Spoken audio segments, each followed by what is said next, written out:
How to change email on Paxful in 2024. If you'd like to change your email on Paxful in 2024, it's very simple to do so. But when you open the Paxful website right here, and then even if you navigate to the dashboard or even your settings, right? Even your security settings, wherever, there isn't an option to change your email address. So here you can see there is an option to change my phone number right here. I can click the change number option, but to change my email address. So why is that? Now, Pax will actually remove this, but what we can do is we can try to contact their customer support in order to change our email.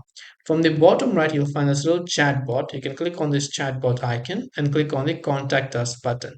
Once you click on contact us, by default, a virtual assistant is actually going to get in touch with you. So here you can simply go ahead and then click on the yes, that's correct after you log in, right?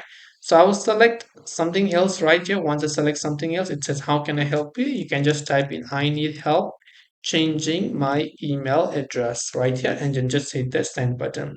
So you can see you can change your Paxful email address from the account settings, but only if you have all of your other verifications complete already. So when you go to verification, by the way, and then your ID is also verified, your proof of address is also verified, only then as per this, they're going to tell you to go ahead and then basically verify address, and this way you'll be able to change your email address. Hope this video helped you. If you have any questions down, thank you for watching and see you in the next video.